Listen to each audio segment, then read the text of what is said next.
Siamo qui con il tecnico Alfonso Miosi, mister dell'Athletic Club Palermo.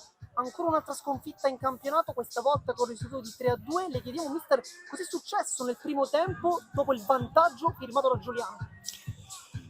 È successo che abbiamo avuto un piccolo blackout che non dobbiamo avere.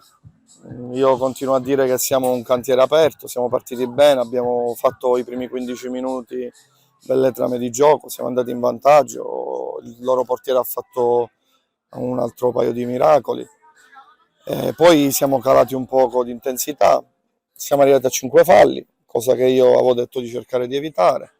Nei minuti finali abbiamo preso un 1-2 che tra virgolette un poco ci ha abbattuto a livello mentale.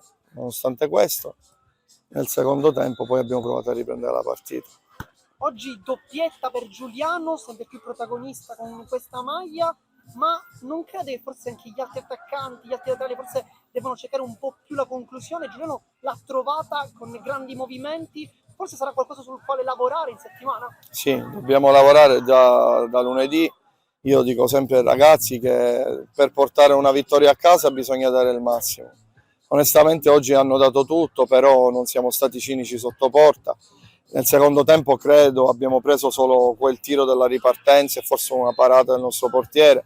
Abbiamo giocato sempre nella loro metà campo, però fa parte del futsal. Poi non capitalizzi e perdi le partite. Onore ai vincitori che si sono guadagnati onestamente la loro partita e hanno vinto. Adesso invece passiamo al prossimo match contro l'Atletico Monreale, una gara importante contro una formazione neopromossa. Come si aspetta questa partita e come la approccerà in settimana con i ragazzi? Tanto calcola che noi siamo anche neopromossi perché siamo stati ripescati. So che stavano vincendo, se non erro, 3-0, quindi spero per loro hanno vinto, così magari possibilmente sabato vengono e perdono da noi perché noi possiamo fare solo un risultato e dobbiamo vincere per forza perché già siamo partiti col piede sbagliato facendo 0 punti in 2 gare.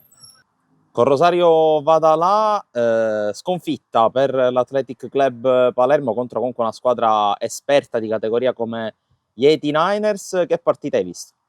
Ma ho detto al mio staff che ho visto una buona partita. Siamo ancora indietro nella preparazione, siamo lenti nei movimenti, nel fare girare la palla, però la squadra c'è, il gioco c'è, dobbiamo ovviamente migliorare la condizione atletica perché conseguenzialmente migliorerà il nostro rendimento in fase di possesso palla. In questo momento è un possesso palla sterile perché appunto i movimenti sono più lenti di quello che devono essere. Il nostro obiettivo è quello di arrivare a fine stagione in buonissima posizione, non cambiano i programmi, non cambiano i progetti, certo è una sconfitta che fa male.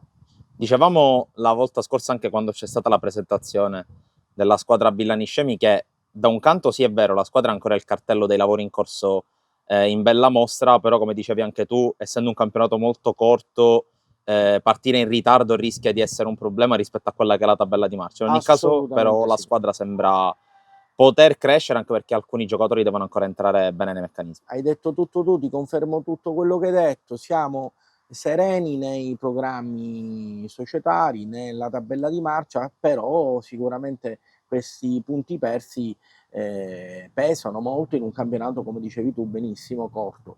Campionato corto, partite poche, quando perdi la distanza è più difficile recuperare. Ripeto, la disamina della partita è quella che ti ho detto, per cui in questo momento la squadra ha una identità ben precisa, dobbiamo migliorare, hai detto pure tu, ci sono 3 elementi infortunati che mancano da inizio anno e che ancora mancheranno per qualche giornata. Appena saremo al completo speriamo di non perdere troppo gap, ma devo dire anche con molta sincerità e con molta franchezza, al di là delle persone che mancano nell'organico, chi è stato in campo ha fatto la sua parte benissimo.